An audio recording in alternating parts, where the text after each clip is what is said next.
Welcome aboard. It's Captain G to Global War 1939's YouTube War Dark Winter. Italy, end of turn 5. It's been a fast turn, a lot of stuff going on all around the world now. So we're going to start with 2 housekeeping items real quick, and then we'll jump into the Italian turn, which should also be a fast turn with any luck. First, in the battle for Quebec, when the Americans came north, in round 2, Triple Crown shorted himself 1 die for the American Sherman tanks. And had that dice rolled and had that gotten a hit, there would not have been a third round where the German Mark IV got another hit. So we're going to roll that missing die now. If it misses, no changes to the outcome of the battle. If it hits, then we're going to put a second Sherman, this guy, into Quebec because he was the tank that took the casualty in round 3, and then we'll move on to the rest of our turn and our second housekeeping item. All right, Quebecois 9, alas. So that means he would have missed, and then he would have been taken as a casualty. So no change to the map state at the end of the U.S. turn in regards to Quebec. So let's slide down and bring up our build plate. So at the end of last turn, Italy announced they had a 35 IPP cache on hand, but we missed because by design, they're sneaky, stealthy, this British submarine that had slept into here, and we didn't see it. Aha. How ironic, it's a submarine. Of course you didn't see it.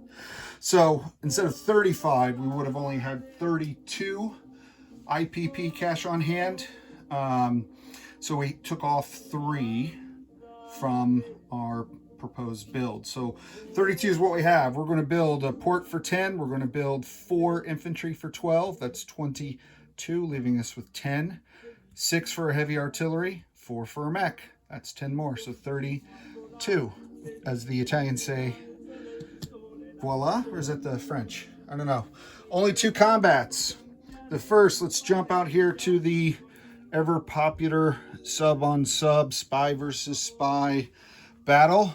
In this case, the Italian sub is going to resubmerge, but the destroyer that we moved off of Gibraltar is going to come back 1-2 and enforce the submarine now. So I didn't have to check with Hilltop because this destroyer detects him. And now that we can see each other, the destroyer and the submarine are both combining forces to take out that pesky British sub and return the favor of convoying that the British are paying to the Italians here.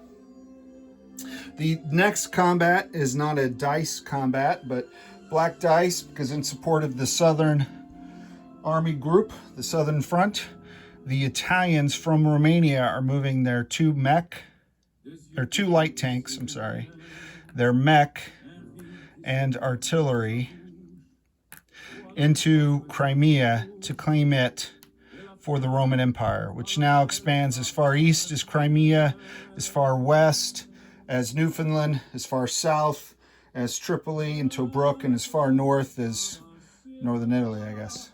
But Il Duce is pleased. So that leaves only the 1 die roll then. So we have 2 4s for the destroyer and the submarine up against a 2 for the defending British sub. So let's do instant combat. All right, 12, 12, 4. Torpedoes in the water. This is like that Tom Hanks Greyhound movie. I highly recommend if you have Apple Plus.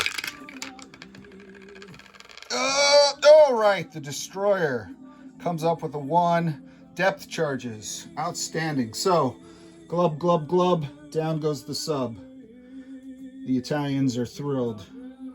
We've had no word from our invasion forces in North America That concerns us little because they're probably busy counting all the prisoners and accepting this mass surrender of Americans and Canadians. And we expect nothing but success from our North American venture. All right, so I moved here because we're going to do a couple quick non-combat moves. From Turin, I have a mechanized infantry and an artillery, and they're going to move 1, 2 into Romania. The 2 artillery that are already in Romania are going to move forward into Bessarabia. Yeah, Bessarabia, that's the protected one. Okay, freeing up this Hungarian to go off and do other great and wonderful things. We don't have the blitz capability that the British do. So we are going to move our Tripoli guy. This is a catch-22. Do I weaken my defense here, or do I move him forward? It's only 1 IPP, but it adds up and it forces him to put forces. So we're going to move forward and liberate Cyrenaica, which is worth 1 IPP. Okay. Oh, actually, that's combat. I apologize. That's like Crimea. I should have done that in the combat turn as opposed to the non-combat. I didn't think that one through. All right, and that's for Italy. Literally everything I want to do this turn, but I do want to place some new units. All right, so the first off, we're going to build our port in northern Italy in C-Zone M40. That's been on our docket to do for some time, but was never a financial priority. We are going to build the 2 chips, these 2 infantry and 1 heavy artillery in Tobruk. So a 2nd heavy artillery and 2 more infantry, giving us 5, 6, 7, 8, 9. 1, 2, 3. Yep. 9 regular infantry, an airborne, and the 3 Basiglieri, as well as a host of artillery in Tobruk. All right, I have 2 infantry. I'm going to place 1 in Gibraltar. I forgot to use that military base last time. Very frustrated, a bit of an oversight in the Italian plan. So I add 1 to Gibraltar. This last guy will go into northern Italy, and the mech will go into northern Italy as well. So Turin, I had 1 infantry left after the mech and the artillery left, so I added another mech and another infantry. All right, so let's collect income. So we have 31 IPP cash on 31 IPP on the chart. We have to subtract 3 for the convoy effect, and then we add 3 for the bonus of having Marseille, Greece, and that leaves us with 31. Actually, 31. All right, so down 3, up 3, end up right with our base income. So with that, we're going to turn it over to our allies, the Germans, who will go later tonight or perhaps tomorrow, depending on our schedule and how quick we can do this. Land speed record under 9 minutes. Captain G, over and out.